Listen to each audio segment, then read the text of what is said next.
Mubarak's release.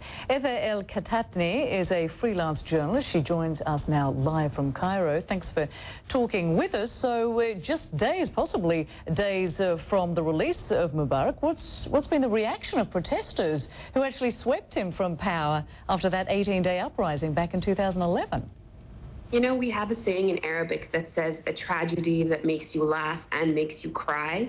I think in light of the recent events this week, the release of potential release of Mubarak is just kind of the cherry on top.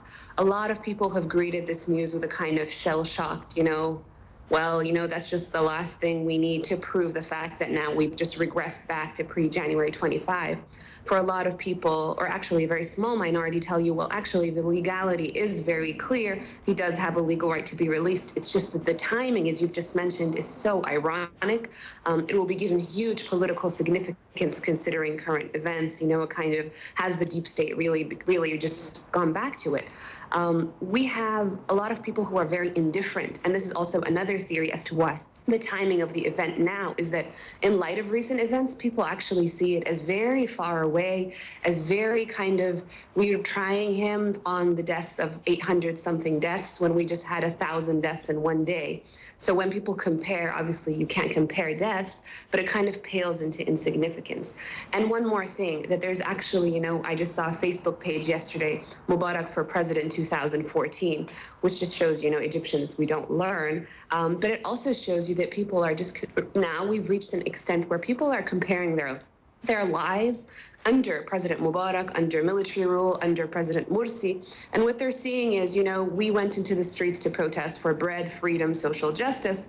Well, we didn't get them under any of them, but we had the most chance, or we were actually better, quote, quote, under President Mubarak. So you do have still sympathy for him.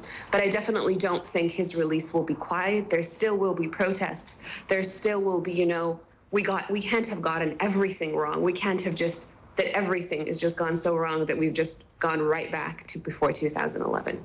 There does seem to have been a fairly muted response, though, doesn't it? Which is so surprising after the sacrifices made back in 2011. And, of course, you mentioned the timing, and we mentioned that in our report there. It is critical coming just weeks after the removal of Mohamed Morsi. What do you think is ahead? Do you think it's possible that in a short time we might see the return of Hosni Mubarak? I definitely don't think so. It would be naive to assume that too much has changed on the ground, and Egyptians themselves, forget the political kind of situation, but Egyptians have no longer become the people we were 2 years ago. And I think the neutral response is definitely, we're just so shell-shocked by the events of last week. So much has been happened, If you go to sleep for an hour and come back, you can find that the whole political system has changed again. That there's too much information overload, too many images, too many families. I think every other household in Egypt knows someone at least who's been shot. There's too much division and fragmentation within families, within society. People are dealing with so much already that this news, as sad as it is kind of, well, we're dealing with much, much worse.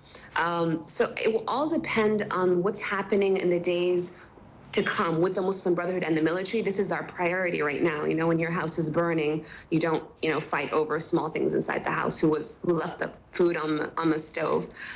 So the next steps, because, we're in an uneasy kind of situation now. Nothing has actually been resolved. The situation is quiet now. Thankfully, there are no more protests and no more deaths, but there's actually been no reconciliation between the state and the Muslim Brotherhood.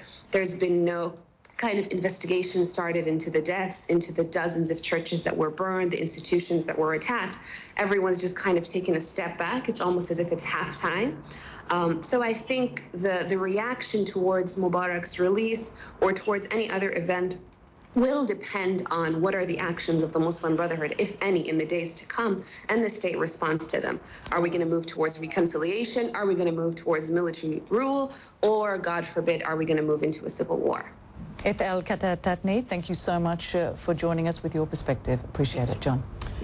Days